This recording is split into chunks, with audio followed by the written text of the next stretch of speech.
আসসালামু আলাইকুম। সুরাইস কিচেন চ্যানেলে সবাইকে স্বাগত জানাচ্ছি আরও নতুন একটা ভিডিও দেখার জন্য।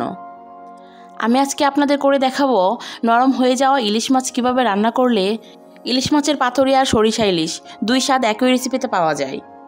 এখানে পাতুরি রান্না করার জন্য একটি ইলিশ মাছকে আমি কেটে ভালোভাবে ধুয়ে নিয়েছি। দেখে নিশ্চয়ই বুঝতে পারছেন মাছটা ঠিক কতটা নরম হয়ে গিয়েছে।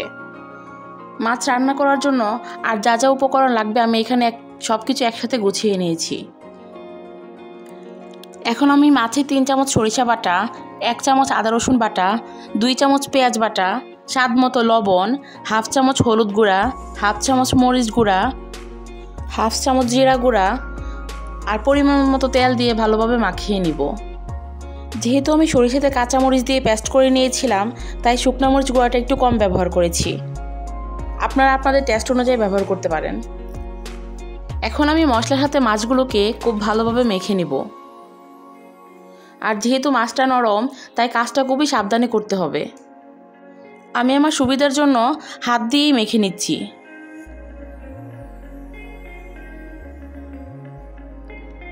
মশলা যেন মাছের গায়ে ভালোভাবে ঢুকে তার জন্য ভালোভাবে মাখতে হবে।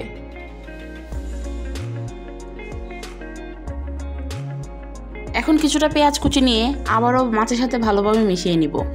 মাখানো হয়ে গিয়েছে। এখন চুলাতে একটা কড়াই বসিয়ে তাতে সামান্য সরিষা তেল দিয়ে দিব। তেলটা কড়াইয়ের গায়ে ভালোভাবে লাগিয়ে নিব। এখন একটা কৃষ্ণকুচুর পাতা নিয়ে উল্টিয়ে পাল্টিয়ে কড়াইতে হালকা ভেজে নেব যেন পাতাটা একটু নরম হয়ে আসে। আমি এখানে কৃষ্ণকুচুর পাতা ব্যবহার করেছি, আপনারা চাইলে কলা পাতাও ব্যবহার করতে পারেন। এখন আমি এক এক করে কয়েকটা কচুর পাতা কড়াইতে দিয়ে দিব।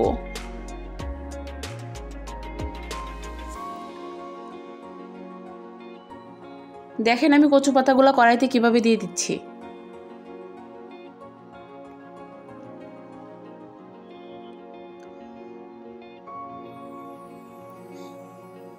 বিছিয়ে নেওয়া হয়ে গেলে এখন মাখানো ইলিশ মাছগুলো পাতার উপরে দিয়ে দিব।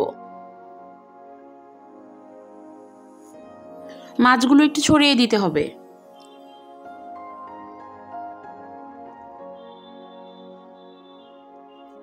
সবগুলো মাছ দেয়া হয়ে গেলে যে পাত্রটাতে আমি ইলিশ মাছ মেখেছিলাম সেই পাত্রটা ধুয়ে একটু কিছুটা পানি দিয়ে দিচ্ছি। আবার উপরে কিছুটা সরিষা তেল দিয়ে দিলাম। এখন আবার উপর থেকে 2টা কচু পাতা দিয়ে মাছটাকে ঢেকে দিব। এখন একটা ঢাকনা দিয়ে ঢেকে কিছুক্ষণ রান্না করে নিব। রান্নাটা মিডিয়াম আঁচে করতে হবে।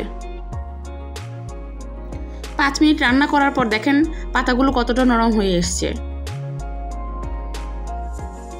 আর দেখে নিশ্চয়ই বুঝতে পারছেন যে মাছটা হচ্ছে। এখন একটা ছোট চামচের মাধ্যমে আমি মাছটাকে আলতো হাতে একটু নেড়ে দিব। আবারও ঢেকে রান্না করে নিব। আরও 5 মিনিট রান্না করার পর আবারও ঢাকনা খুলে কচু পাতাটা একটু সরিয়ে আবারও আলতো হাতে আগের মতোই নেড়ে দিব। এই কাজটা কিছুক্ষণ পরপরই করতে হবে। আর এভাবে ইলিশ পাতুরিটা রান্না করতে হয়। ইলিশ পাতুরি রান্না করতে যদিও অনেকটা সময়ের প্রয়োজন হয় তবে খেতে অনেক মজা হয়। আর এভাবে রান্না করে খেলে বোঝাই যায় না যে মাছটা অনেক নরম ছিল।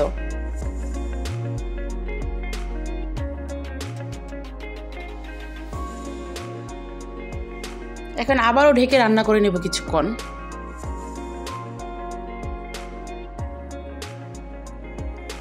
এখন আমি মাছটাকে উল্টিয়ে নিব। উল্টানোর সুবিধার জন্য আমি আমার সুবিধা মতো একটা প্লেট দিয়ে মাছটাকে উল্টিয়ে নিচ্ছি। দেখেন নিচের পাটটা হয়ে গিয়েছে। এখন আবারও ঢেকে রান্না করে নিব। আবারও আলতো হাতে নেড়ে চেড়ে কিছুক্ষণ রান্না করে নিব। যেহেতু আমি সরিষা বাটায় কাঁচামরিচ ব্যবহার করেছিলাম তাই পাতুরিতে আমি আস্ত কাঁচামরিচ ব্যবহার করিনি। এ পর্যায়ে এসে আমি কয়েকটা কাঁচামরিচ ছিঁড়ে দিয়ে দিব যেন ফ্লেভারটা ভালো আসে। মাছটা হয়ে গিয়েছে। এখন 1 মিনিটের মতো রান্না করে নামিয়ে নিব। আপনারা তো অনেকভাবে ইলিশ মাছ রান্না করে খেয়েছেন, একবার এভাবে রান্না করে খেয়ে দেখবেন। বুঝতেই পারবেন না ইলিশ পাতুরি খাচ্ছেন নাকি সরিষা ইলিশ খাচ্ছেন। দুইটার সাথে একসাথে পাবেন। ভিডিওটি কেমন হয়েছে জানাবেন। আমার চ্যানেলটি সাবস্ক্রাইব করে আমার পাশে থাকবেন। আল্লাহ হাফেজ।